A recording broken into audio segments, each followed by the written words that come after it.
Welcome to Mind Matters, where we explore practical strategies to enhance your emotional well being and improve your relationships. Today, we're talking about interpersonal effectiveness, a key skill that can help you connect with others, build positive relationships, and yes, even get people to like you and do what you want. Whether you're interacting with friends, colleagues, family members, or strangers, the way you communicate has a huge impact on how others respond to you. It's not just about being nice or charming, it's about knowing how to express your needs, set boundaries, and influence people while still respecting their own needs and feelings. In this video, we'll look at proven techniques for becoming more interpersonally effective from a therapist's point of view. You'll learn strategies that can help you build rapport, negotiate effectively, and assertively communicate your desires. Let's dive in. Let's start by defining interpersonal effectiveness. Simply put, it's the ability to interact with others in a way that is both respectful and assertive, allowing you to build healthy relationships while achieving your goals. Interpersonal effectiveness is about finding a balance between getting your needs met and maintaining positive relationships. In therapeutic settings, interpersonal effectiveness is a core skill taught in dialectical behavior therapy, DBT. It helps individuals communicate clearly, set boundaries, and manage conflict without damaging relationships. When done right, interpersonal effectiveness allows you to influence others while ensuring that your relationships remain intact and even improve. There are three major goals in interpersonal effectiveness. 1. Objective effectiveness, achieving your goals in a given interaction. 2. Relationship effectiveness, maintaining or improving the relationship. 3. Self-respect effectiveness, ensuring that you communicate in a way that respects your values and maintains your self-respect. Balancing these three goals is key to effective communication, whether you're negotiating for a raise, asking for help, or resolving a conflict. One of the most important steps in interpersonal effectiveness is building rapport, that sense of connection and trust between you and another person. Without rapport, it's difficult to influence someone or have your needs met because people are less likely to respond positively when they don't feel understood or valued. Here are three essential strategies for building rapport. 1. Active listening.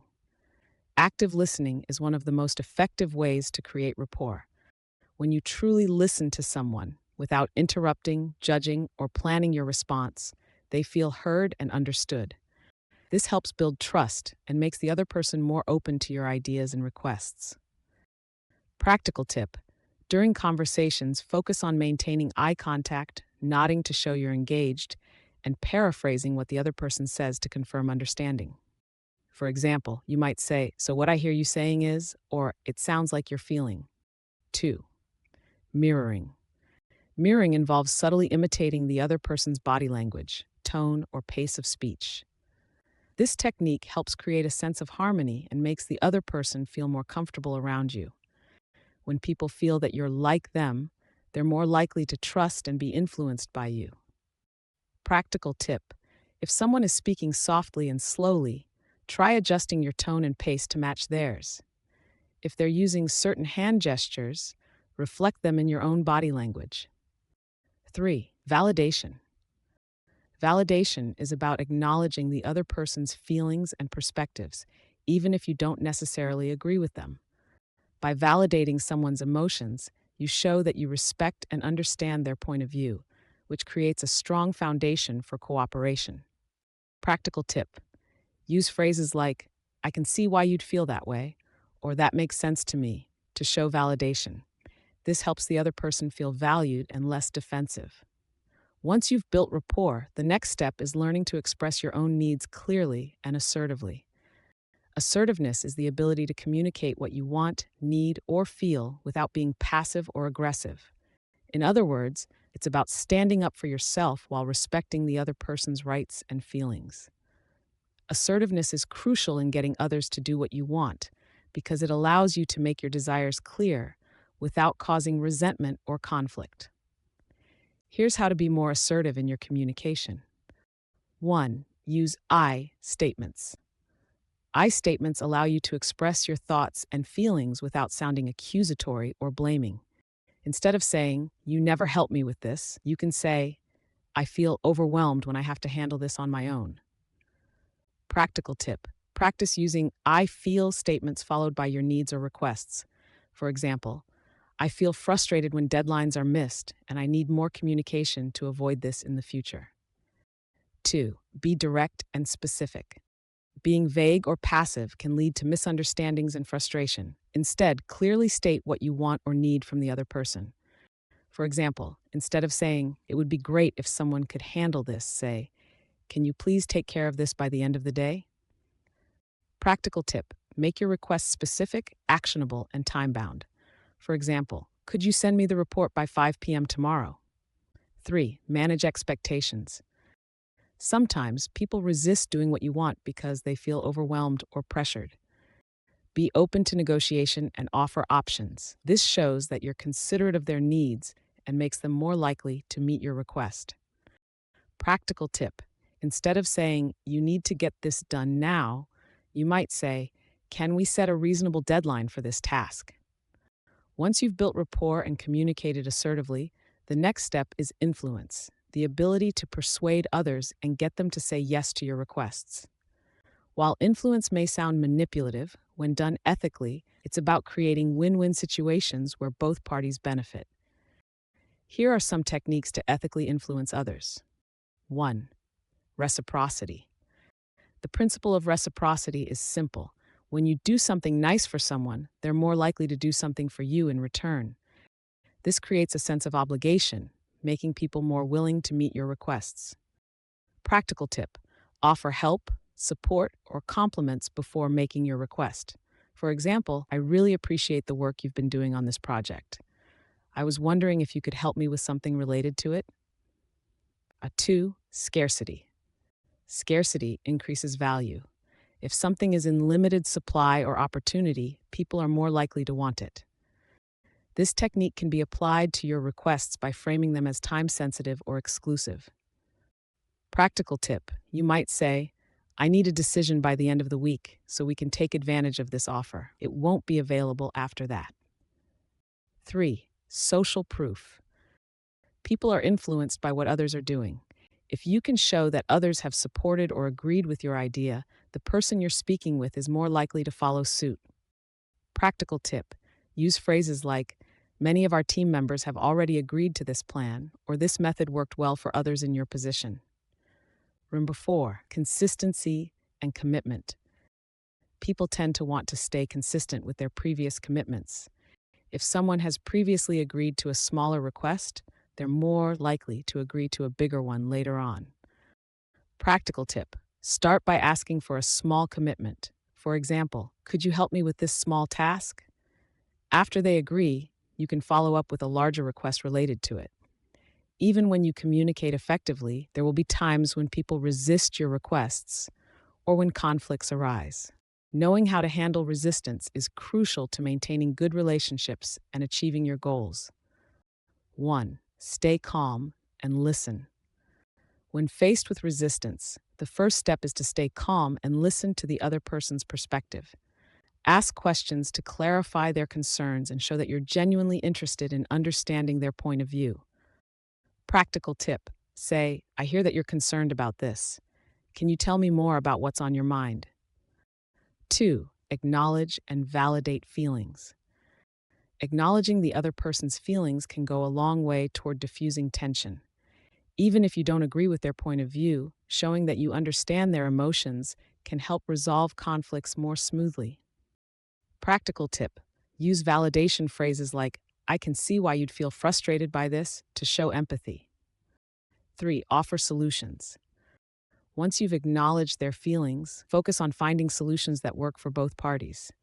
Be open to compromise and look for ways to meet both of your needs. Practical tip: say, "How about we try a different approach? What would work for you in this situation?" Offering alternatives shows that you are flexible and willing to collaborate. 4. Use gentle persistence. Sometimes people may resist simply because they need more time or assurance. In these cases, gentle persistence can be helpful. Without being pushy, remind them of the benefits of your request and continue the conversation at a later time if necessary. Practical tip: you might say, I understand that you're hesitant, but I still believe this could work well for both of us. Can we revisit this in a couple of days? 5. Know when to walk away. Not every request will be met with agreement, and that's okay. Knowing when to walk away is an important part of maintaining your self respect and boundaries. If you feel that the conversation isn't going anywhere, or that you're compromising too much of your own needs, it might be time to disengage politely. Practical tip: say something like, I see that we're not reaching an agreement right now. Let's take some time to think it over, and we can revisit it later if needed.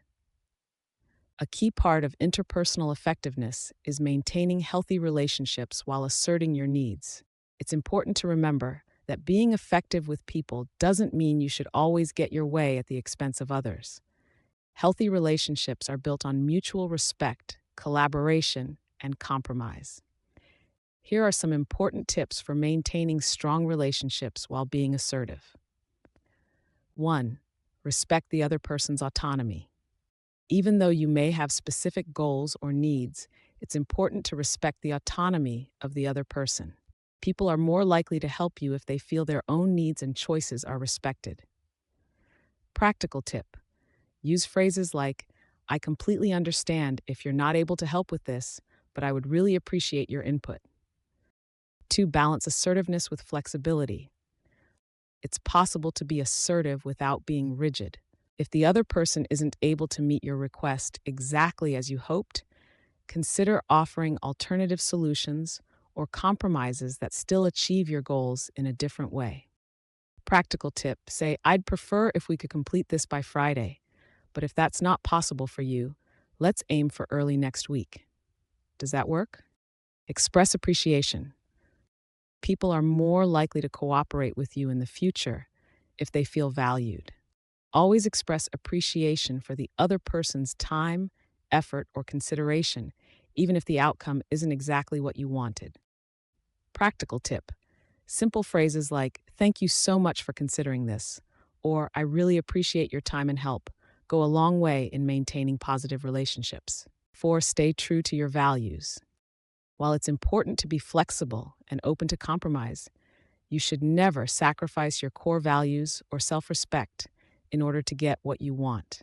Be assertive, but also be mindful of maintaining your integrity and self-worth. Practical tip: if you feel pressured to compromise too much, say, I value this relationship, but I need to stay true to my principles as well. Let's find a middle ground that works for both of us. Interpersonal effectiveness is a skill that can transform the way you interact with others, helping you build stronger relationships, communicate your needs clearly, and even influence people to support your goals. By learning to build rapport, communicate assertively, and handle resistance gracefully, you can navigate social interactions with confidence and ease. Remember, being effective with people isn't about manipulating or controlling them. It's about creating positive, respectful interactions where both parties can thrive. When you approach relationships with empathy, clarity, and mutual respect, you're much more likely to achieve the outcomes you desire. Thank you for watching Mind Matters. If you found this video helpful, don't forget to like, subscribe, and share. And as always, take care of yourself and each other. Until next time.